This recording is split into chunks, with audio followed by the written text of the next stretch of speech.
Welcome to Heart Speak Podcast, episode 254, Nurturing Our Gut. Well, hello there, wherever you are in the world. It's good to be back with you. And we're coming down to earth. We're going to enter into our gut and talk to our gut to see what we can do to make sure that it's functioning in an optimal way. I find it's interesting that we will send probes out into the universe and we'll explore other things, but we have very little understanding of the beings that are already living with us in harmony and what may cause them to go out of harmony. So it is said that we have trillions of microorganisms living with us within our body. Many of them we know live within our gut, within our lungs, within our noses, within other parts of our body, on our skin. But of those trillions, we probably only know the names of maybe 15,000. And of that 15,000, it's said that we only know maybe what they do in about 500. 500 compared with trillions is really not a lot of knowledge. And what we understand is that even if we understand what they do, what their purpose may be, we have very little understanding of what can happen or how we can disrupt their normal life cycle. And this is what I'm going to try and talk about a little bit more today.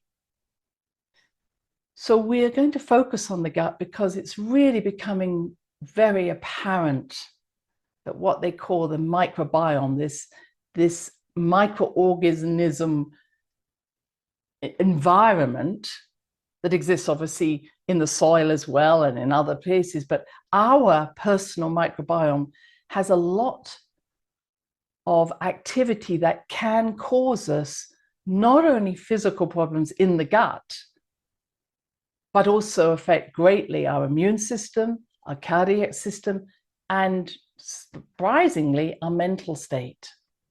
It is even believed that it can be a precursor to what goes on in our brain function, such as in situations like Alzheimer's and Parkinson's, and of course, the autism. So we need to focus on the gut. This seems to be an important place to come to. And yet we will spend so much time looking at the brain or looking at the blood, whereas everything, I believe, comes from this core of ourselves that we call the gut. Now, when I was a medical student, I have to say we did very little work on diet and nutrition. Can't even remember a class on it. But as I went into general practice and became a GP, I became more and more interested in what was going on with my patients that caused them to experience dis-ease from a very nutritional point of view. It seemed to be a sensible place to go. Not only could I see that stress could affect their health, but also their diet in very simple ways. And I ran a diabetic clinic back there in the mid-80s, and we saw that during the summer, the diabetics that came to see us would have problems controlling their sugar because they were eating lots of soft fruit. So they would come into me and I'd say, well, have you been eating strawberries, raspberries, melons? And they'd go, yes, we love them. Peaches, nectarines, and guess what? Their sugar went out of control. And I think many a time people are saying, oh, eat more fruit, but it's the type of fruit. Does this have very high levels of fructose in it that may affect your blood sugar? And of course, if you do get that rise in blood sugar, you also get a rise in insulin, but then the insulin needs more sugar to feed it. So keeping our insulin at a reasonable level and our blood sugar reasonable means we don't get these highs and lows that so many people experience. And then I found that I had a group of clients that came in and said, oh, my thrush, my candida has gone out of control. I've got vaginal itching. I've got bloating. I've got diarrhea. I've got constipation. And I again said, have you been eating a lot of soft fruits? And they went, yeah, that's me. And it was particularly pertinent in the women who might have been taking the pill because estrogen or estrogen also has an effect on the gut lining and candida. So what is candida? It's a fungus, it's a yeast. And what I like to say is it lives in harmony with us. It's not the problem. Again, we tend to see something and say you're the problem, when really we're the problem for causing the environment of our gut to change. So what happens is if you eat a lot of fruit or mushrooms, or as we know, and take antibiotics, the environment of that yeast goes out of balance. So as I like to explain, it then creates lots of little babies to survive, and we call those spores. And those fungal spores then cause the problem that we then describe as candida or thrush. Make sense? So it's not the yeast itself that's the problem, it's what we're doing to the environment that's causing this issue. I can also remember going to lectures on how we should add more fiber to the diet to help our bowels move in a more successful way. We talked about having floating stools were good. So we added more bran, we put more husks into bread. It was good to have this sort of energy in the stools. And we all went, yes, this is good because it also has what we call a long carbohydrate, much better for diabetics. But what we ended up with was people who were having more challenges with their diverticular disease, because diverticular disease is where you make little, or you have little pockets in your colon, especially, and pieces of bran or something that was fibrous could get stuck in one of those little pockets and cause much more pain than the person had before. And so it became something I remember classically doing, which was telling some of my diverticular clients when they were going through a lot of pain, is to go back to the white bread again, because they needed to have less fiber because it was irritating their bowel. So we often talk about something and say, this is good, but we don't see it covering the whole person. And one of the things I started to do in general practice, which is actually test my clients with applied kinesiology as to whether a food was good for them, whether a vitamin was good for them. And it was a simple test, and I might do it in my setting where I would literally ask them to bring in pieces of food in an envelope. So we sealed the envelope so neither of us knew what the food was. And then I would even get an assistant to come in and place that piece of food or that envelope with the food in it behind their back in the area of the heart chakra, and to see whether or not they weakened. And I would often use what we call the deltoid muscle. So they would have their hand out to the side. And if the food was actually influencing them, their arm would become weak. Now you can do the same thing with dowsing if you're a dowser or a pendulum, or you can just use your fingers where you say this is strong and then put the food or think of the food, and immediately you'll be able to pull your fingers apart. So here I've got my thumb and my middle finger together. So look at that as an idea. And I have done that for maybe 30 years now, where someone says, oh, I'm taking this vitamin, I don't know if it feels right for me, or do you think I'm allergic to this food? And even as I just put that food in their aura, their body will start to feel weakened. I mean, we feel it in ourselves, don't we? It's like, I don't know if I really want that. So becoming more sensitive to a food group that just doesn't feel right to you is really important. Do you resonate? Does your frequency resonate with this food group? Because just because someone says it's good for you, it doesn't mean you should take it. I have difficulty breaking down beans and rice. It just isn't, my body doesn't really enjoy those sorts of foods.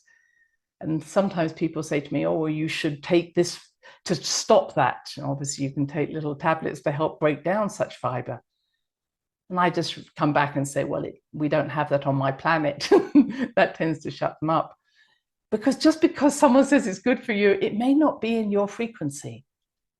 And this is very important when we come to our microbiome, because what we're starting to understand is that within all those microorganisms is genetic information. So there are genes within all those microorganisms. And those genes have been developed specifically for your culture. They are passed down from the mother, obviously, specifically, but through your cultural ancestral lineage, you are given the microbiome the genetic information that will help you survive where you live. So what we know is, let's say someone in Africa has a very different microbiome than someone who's living, let's say, in England, because of the circumstances. And so trying to say that one medicine is going to fix the whole problem is definitely not the answer, nor should we mess up the microbiome of an individual who has learned to have these organisms that keeps them healthy. Does that make sense? So once we understand that there's a genetic information in the body, and whether it's in the gut or in the nose, etc., we start to see, wow, we should be very careful not to mess this system up. And what someone that I've been listening to has been doing, and I really recommend her work, and I'm just going to make sure I have her name right. Her name is Dr. Sabine Hazan. She's a gastroenterologist and a researcher, and I was listening to her article on the High Wire. She says that she is someone who has always studied fecal matter.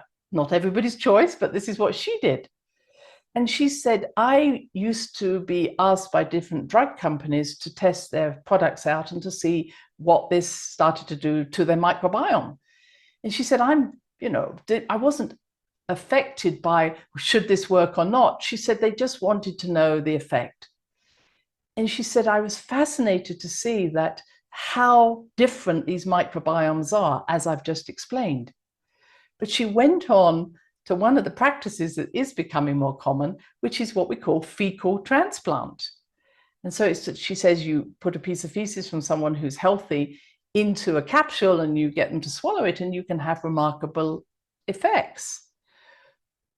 She also says that there's a lot of fraudulent microbiome fecal material floating around that you should be careful of. But she said what was interesting is that she hadn't realized just how much the genetic information was important, not just to the physical form, but to the mental form.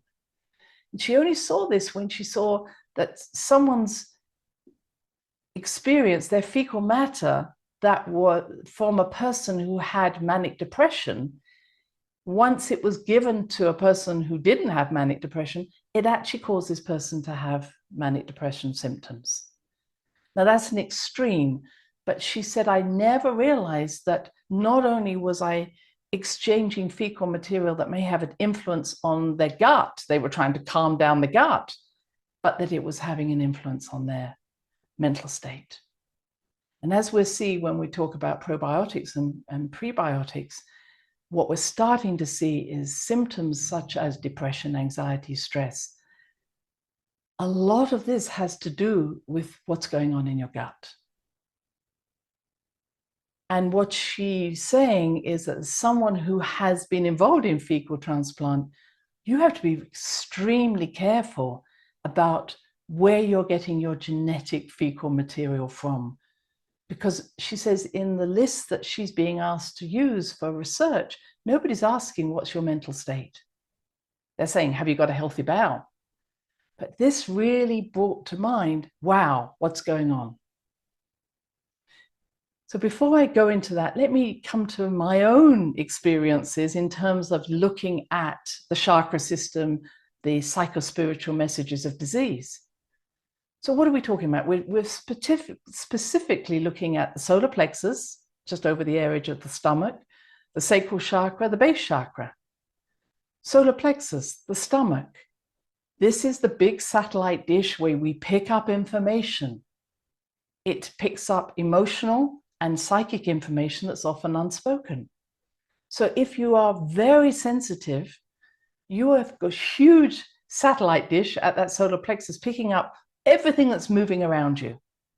And if you have a belief that the world out there is a dangerous place, it's even intensified because you're trying to make sure you're safe. So if you have a hypersensitivity and a desire to please other people or keep yourself safe or not be criticized, you're more likely to have problems with hypersensitivity to foods, which may be expressed through atopy, eczemas, lung problems.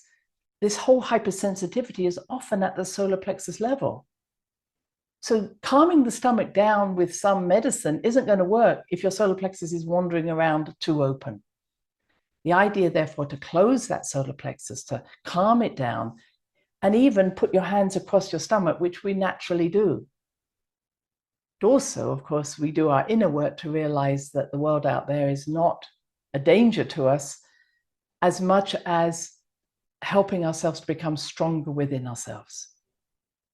Other people get indigestion because they're overwhelmed by all the things they're being asked to do. And it's not just what they're being asked to do, but how they feel they need to do it. I've got to do it perfectly. I've got to please other people.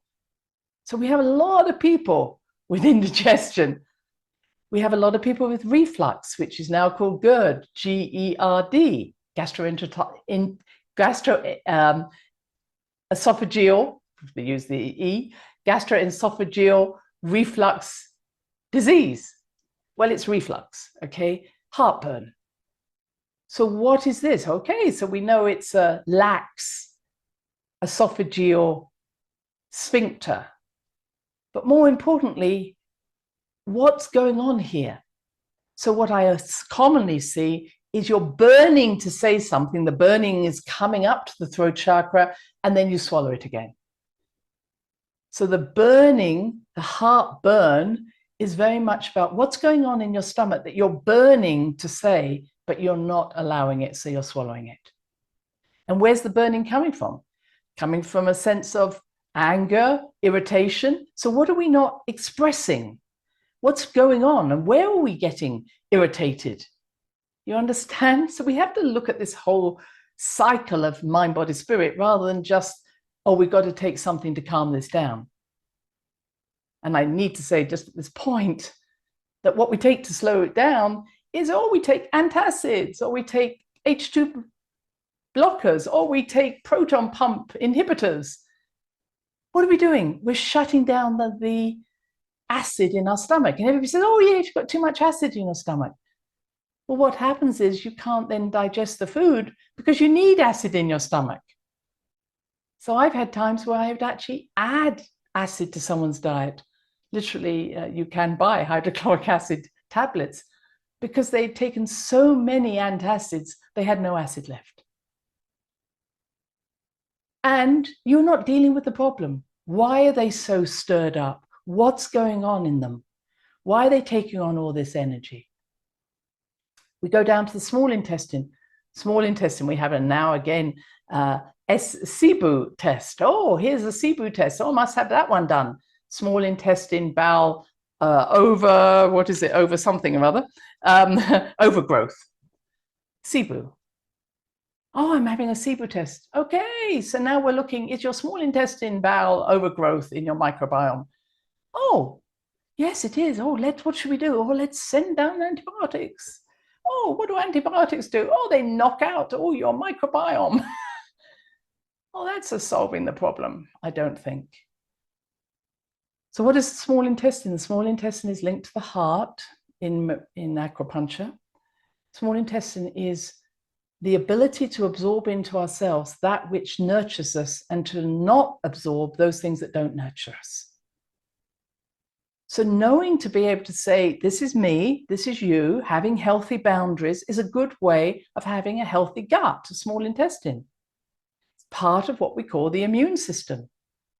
So a healthy immune system is a healthy small intestine, it's a healthy heart, and it's a healthy heart because you're saying, I know what is good for me, and I don't take on anybody else's energy.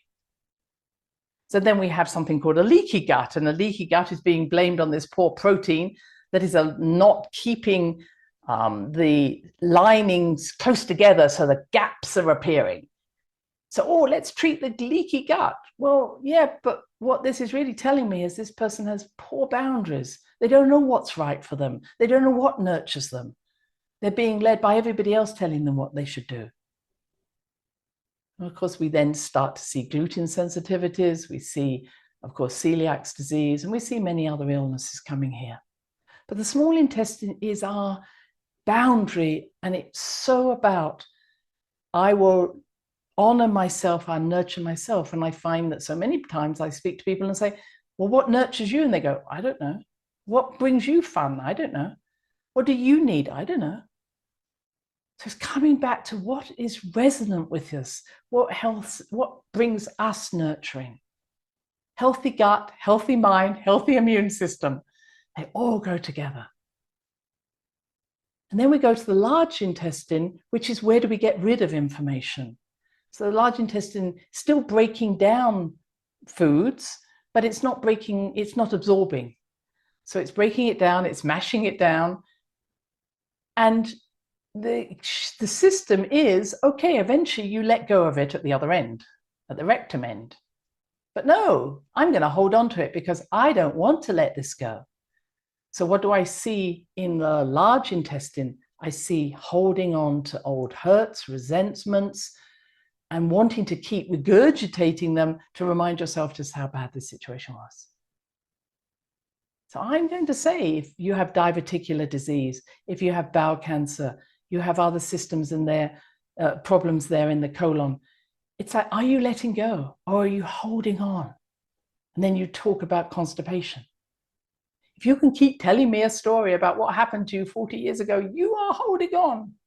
If you still hold hatred towards someone or you can't forgive, let your bowel sort it out, let it go. And the last system I'll talk about is IBS, which is irritable bowel syndrome. IBS is often seen, it's very painful. It's often seen as a non-pathological problem because if you looked at the bowel, it doesn't show anything, but it brings you diarrhea, constipation, bloating, restriction. It's a very uncomfortable situation. But I remember working with someone who was doing biofeedback, wonderful biofeedback, where he was taking patients who had IBS, and through a computer-generated little picture, the more they relaxed, the more the bowel calmed down. And I've seen IBS be much more common in people who tend to keep everything inside, everything's wonderful, and yet inside their bowel is churning. And I would often ask my IBS patients, what's going on with you? What happened? And they'd say, oh, my daughter's son came home from college, but I've been smiling and making sure everything's okay. But my bowel is saying, I want to speak out, but I want to be loving and I want to be kind, etc. There's so many symptoms there that we're not looking at the deepest level, which I wanted to share with you. So let's just, I'm going to bring this around. So now we know that the gut has, certainly at this very physical level, these microorganisms, and those, when the bowel is out of action, it can certainly cause problems to the mind, to the body, obviously, to the immune system. They're the big problems. So when we look at the gut, and this is a really research we need to be doing, it's all very fine to say that, oh, you've got a positive SIBO test, you've got a positive GERD test, you've got GERD, or you've got a problem with a leaky gut, but we're not going to what caused it.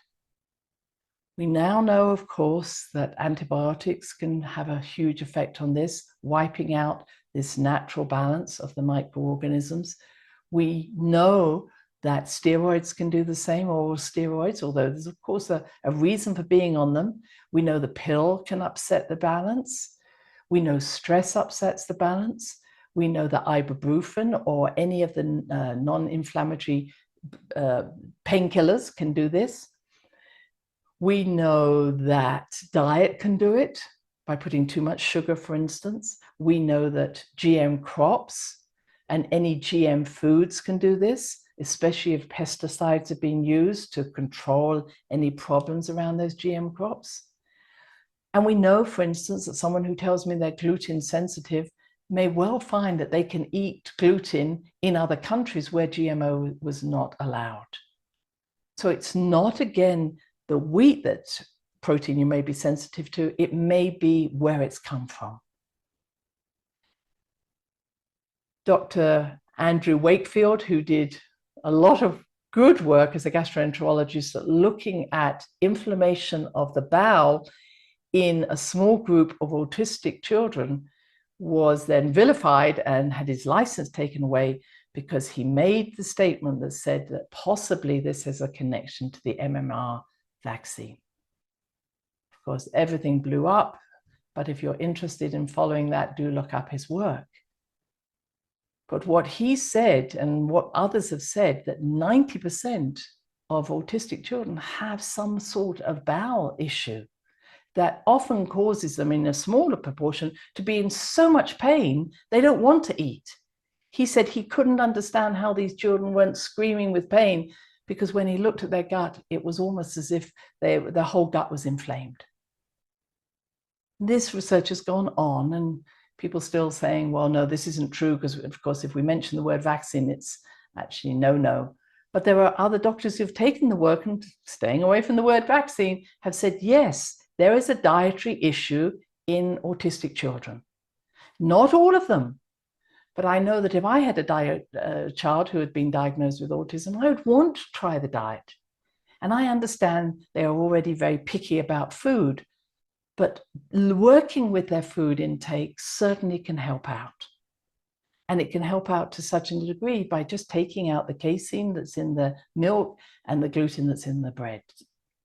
Again, I'm not giving advice, but it seems to be we are not looking at this in a way that says that what goes on in the mind can be affected by what we put into our gut.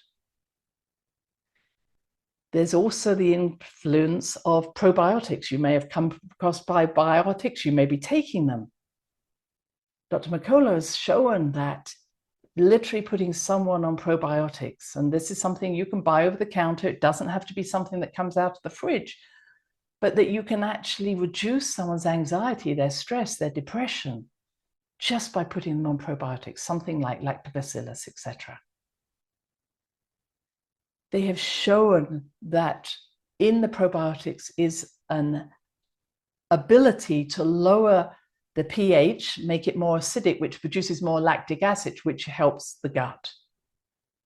So taking probiotics, but also reducing those things that I've said that are going to influence it, like antibiotics, etc., really important. But if you're taking antibiotics, please take probiotics as well.